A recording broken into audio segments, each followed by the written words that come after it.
As a kid, I was taught that authoritarian regimes were something to fear.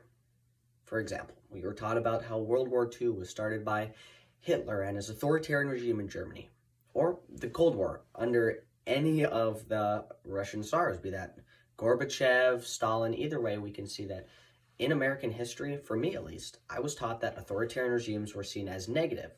Democracies were the right way to go, well, because we did it. We didn't start World War I, World War II. As a result, we were taught that democracy was a good thing. For other countries, such as Saudi Arabia or China, they shifted to a different way, where they went more authoritarian and saw that as a positive compared to us, where we see that as a negative. With Saudi Arabia and China coming closer together, it begs the question, does a closer Saudi Arabia-China relationship make the world a safer place? For this, I'll say no, for the following two areas of analysis. First, we will look at money, and then second, we will look at the military. First, money. Now let's get the one thing straight here.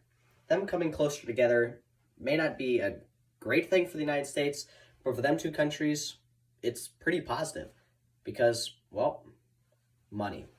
According to Reuters in December of 2022, they say that there were 34 investment agreements in green energy, information tech, cloud services, and etc. There are several more examples.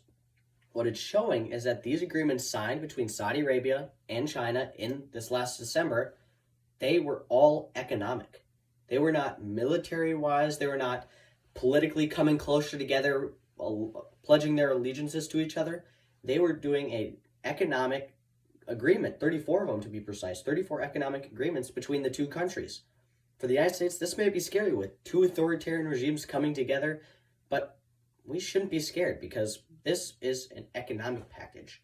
According to Vox, in December of 2022, China exports $30.3 billion and Saudi Arabia $57 billion in exports. Now, these are directly to and from each other. For this, we don't need to be scared because although they are increasing their economic power together, it's not necessarily making the world a better place or a safer place. Because when you're doing economic power for China and Saudi Arabia, most of the time they either A, they put it into oil to increase their military, be that in the Yemenis war, and for China they use it to increase their military in the Indo-Pacific. When you have this economic power being used specifically, well, the majority of it being used in the military, it's not making the world a safer place by investing in military with this economic power. It's only making it a scarier place, be that through soft power or even hard power. Second, we can actually look to military, where according to the Middle East EYE in December of 2022, they say that Saudi Arabia's dependence on the United States for military is not going to end anytime soon. The United States supplies plenty of weapons to Saudi Arabia, and although Joe Biden said that we will reduce the amount of arms that we sell to Saudi Arabia, we are still vastly fueling Saudi Arabia's weapons arms sales. This is what's causing the Yemen war.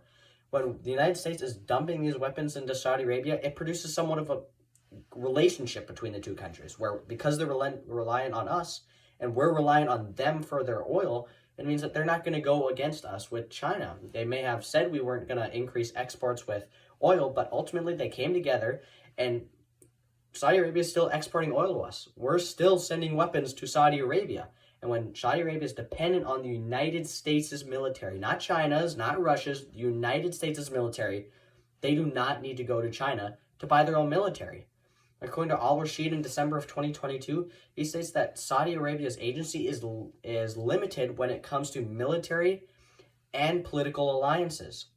So the system that is in place under the monarchy in Saudi Arabia doesn't allow for much expanding out militarily and politically wise, being that they aren't really open to increasing political alliances with new countries or extending ones that they already have, and they don't want to change military that much because, as I stated before in the Middle East EYE card, that they are reliant on the United States. They're not going to shift away from us and go to another country because we're paying them boatloads of money to supply oil. We're the number one user of oil in the world. When this is happening, we're like Saudi Arabia's cash cow. They do not want to move away from us because we're loading them with money and military.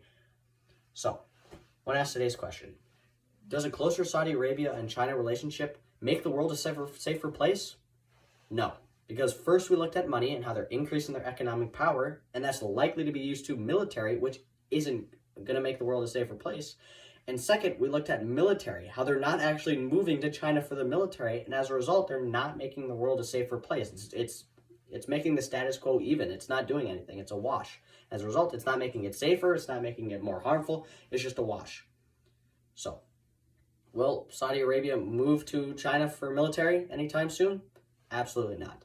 And should the United States fear this authoritarian regime combination together? No, because remember, economic power, although may be used towards military, for the United States, we shouldn't have to worry. Because we're giving them money and we get oil. And for us, that's great because personally, I really like to drive.